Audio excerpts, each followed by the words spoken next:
Chinese EV companies have been locked in a death race for years. Now, they're headed for a massacre. And not even the kind of massacre the CCP likes. Welcome to China Uncensored. I'm Matt Gnezda, filling in today for Chris Chappell, whose Mario Kart lost control on Rainbow Road, and we're waiting for him to rematerialize. Now, before I tell you how crazy China's car industry has become, let me tell you about how crazy YouTube has become. Since at least November, this channel has been facing major suppression. Our own survey showed that YouTube has secretly unsubscribed more than 1 in 4 of you. YouTube has quietly deleted many of your comments and refused to notify you when we publish new episodes.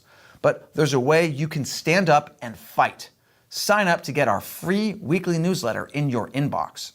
The newsletter has links to all the episodes we published that week, plus lots more that you can't get here on YouTube.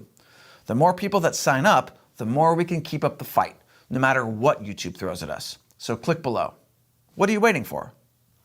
So, are you looking to buy an electric car, but you're not too keen on Tesla because, then maybe you should do like the UK's King Charles and buy an EV from China. Because when you don't want to financially support someone whose morals and politics you don't agree with, then the natural solution is to go with China. According to my favorite Chinese state-run newspaper, the Global Times, many saw King Charles' choice as an indirect endorsement of China's development model, which surely shows you how great the Chinese EV industry is doing these days. If you ask the Chinese press, everyone abroad wants a piece of the Chinese EV industry, from Indonesians to Africans. At the same time, the industry is clearly thriving at home and globally. That's what Chinese state-run media would have you believe. But recently, there's been an avalanche of signs that China's EV industry is driving towards a catastrophe. And it looks a bit like this, metaphorically. One of these signs came from China's leading EV company, BYD. Back in May, BYD announced a fresh round of price cuts on its models by as much as 34%. BYD's cheapest battery-powered hatchback went from $10,000 to less than $7,800. That's an insane price drop from an already very low starting point. I've seen bidets more expensive than that. BYD's announcement sent Chinese car stocks plummeting, with the shares of some companies falling nearly 10%. Around the same time, Wei Jianjun, the CEO of Chinese automaker Great Wall Motor, warned in a hard-hitting interview that China's auto sector is in an unhealthy state.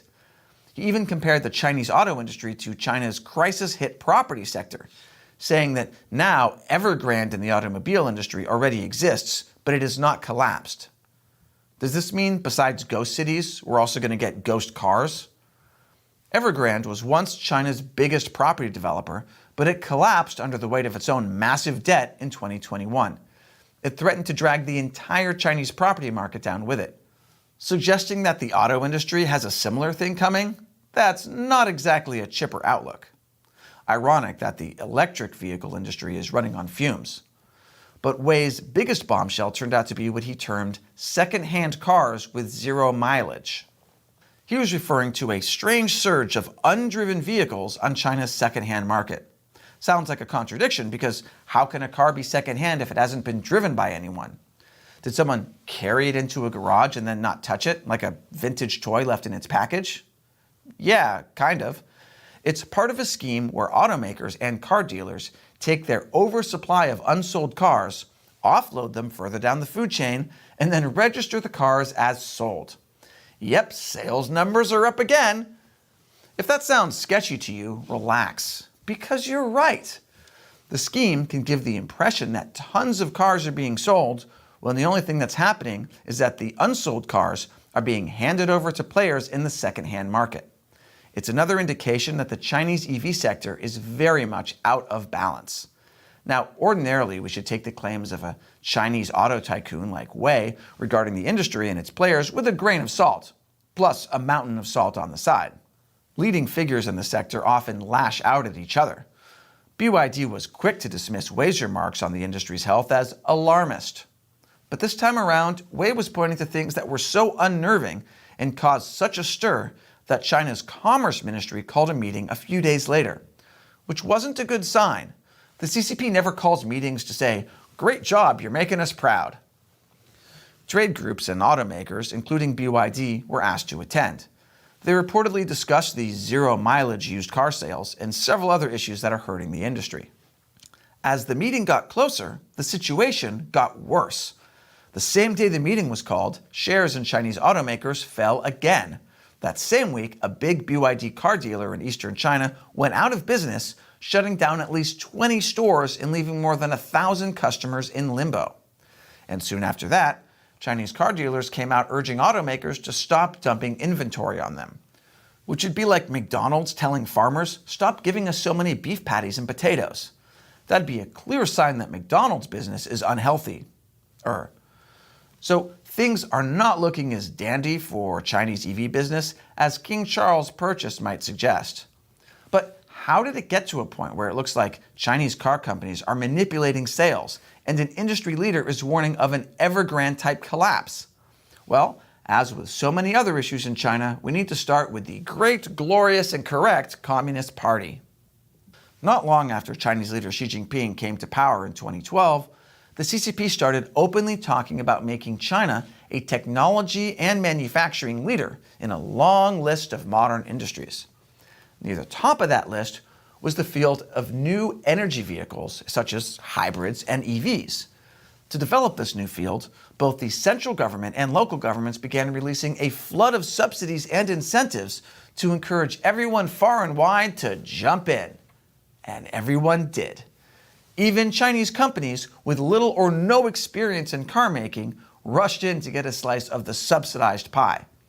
These included smartphone maker Xiaomi, search engine giant Baidu, and even property developer Evergrande. It's been estimated that by 2023, the government had spent at least $230 billion to build the EV industry. That's a spectacular amount of money, and surely just as wise of an investment as a quality bidet or a vintage toy still in its packaging.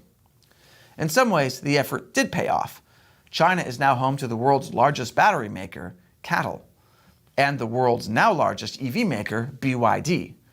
But at the same time, there are a total of 168 other automakers operating in China today, and most of them have a market share of less than 0.1%. No other country comes close to having so many automakers. And there's a reason for this. It's because it's unsustainable, even for a market of China's size. This kind of thing only happens in very distorted markets, like when people start companies to get government subsidies rather than to actually serve customers. So, to solve the overproduction problem created by massive Chinese government subsidies, the Chinese government had another brilliant idea. Ship tons of EVs overseas and sell them in foreign markets at low prices. You don't see them in the US because of the massive tariffs Biden put in place to stop them. But Chinese EVs are all over Europe and the UK, which I'm not sure if that's still Europe. In 2023, China became the world's largest exporter of cars. But fast forward to 2025, and China's EV exports have been stalling. And there's a reason for that. Global backlash. The managing director at auto consultancy JSC Automotive said the US market is completely closed and Japan and Korea may close very soon if they see an invasion of Chinese car makers. He added that Russia, which was the biggest export market last year, is now becoming very difficult. I also don't see Southeast Asia as an opportunity anymore. Wow, I'm shocked that pushing out a crappy product that no one likes is lowering demand. If only there were a basic economics class that could have warned them about this. So, with Chinese car makers facing more difficulties abroad, many will have to find a place in the Chinese domestic market if they want to survive. But there isn't room for all of them. The Chinese government has already said that China has too many electric vehicle companies. There are more Chinese EV companies than there are NCIS spinoffs. This leaves China's 169 automakers with an existential question. Who will go belly up, and who will claw their way to the top? This has sent the Chinese EV industry into a death spiral so brutal, it's been described as a war. It's in this war that companies like BYD viciously slash prices to try to squeeze out the competition, and it's in this war that many appear to be distorting car sales in the hopes that encouraging numbers will inspire confidence among investors and cause despair among competitors. Meaning, this war has found a way to somehow make China and car salesmen less trustworthy. That's actually downright impressive. China's own state planner cautioned that things were getting too heated. Companies are selling their cars below production costs and adding extra features and upgrades for free. In this environment, it's not surprising that EV makers don't have anything resembling profits. That'd be like going to a job interview, and when it comes time to negotiate salary, you say, "I'll pay you to work here," then wondering why you're hungry all the time. XPeng reported losses in the first quarter of this year amounting to $90 million, and NIO reported losses of nearly $1 billion. China's golden child, BYD, reportedly carries a debt burden of about $45 billion. But according to industry insiders, what we are seeing now is just an appetizer of what's yet to come. A BYD executive said in early January that the new year will be a final knockout round. And the managing director of a car advisory firm told Reuters that the development in recent weeks points to a bloodbath coming later this year. On the bright side, it's nice to hear a story happening in China use the term bloodbath, and it doesn't involve killing dissidents. You see, the EV price war is getting so intense that experts are estimating that any EV maker that sells under 2 million vehicles a year will not survive. That's about the same as the total number of cars Mercedes-Benz sold last year. So it's not just tiny EV startups that are going to be left in the dust in the EV death race. Even large EV manufacturers are likely to get knocked off the track. This means that thousands of subsidized jobs and massive amounts of public funding risk being lost in the near future as automakers start going under one by one. But fortunately, the Chinese economy is doing great and there are plenty of well-paying jobs available for everyone, right? Right? It could take a particularly heavy toll on the Chinese provinces where local governments are already in deep debt, and they've bet big on their region emerging with a robust EV industry. Which is like telling your kids, "You're going to get to go to college if I win big on this slot machine, fingers crossed." For some of China's most indebted regions, the coming EV slaughter might be what pushes them over the financial and economic edge. At the same time, it's not just tons of investments and jobs that are at stake. People's lives are on the line too. In his viral interview, Wei, the CEO of Great Wall Motor, spoke about how the price war has resulted in some EV models having their prices slashed from 220,000 yuan to 120,000 yuan, adding, "What kind of industrial products can be reduced by 100,000 yuan and still have quality assurance?" So something that's made in China is now even more dangerous and unreliable?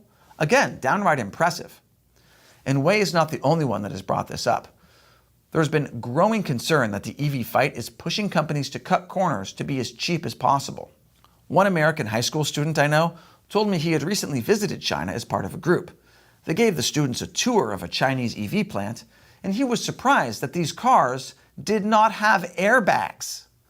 The EV safety issue grabbed nationwide attention a few months ago when a driver in a new car produced by Xiaomi, the smartphone maker, lost control of the car after having used its autopilot software. The vehicle hit a cement pole and caught fire, killing 3 university students. So at this point, it's a matter of how much China's EV war is going to cost in terms of money, jobs, and lives before it's over.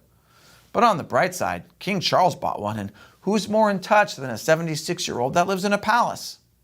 If by the time the Chinese EV sector stabilizes, the industry's reputation has become shattered by stories of vicious infighting, the dumping of discount cars, and major safety problems, then the war could end without any real winners.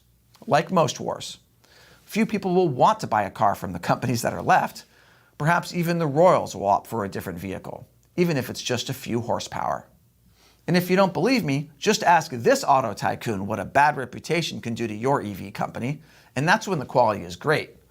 And before you go, remember to sign up for our free weekly newsletter. It's lots of fun. Just wait till you read it. The link is below. Once again, I'm Matt Gnezda. Thank you for watching China Uncensored.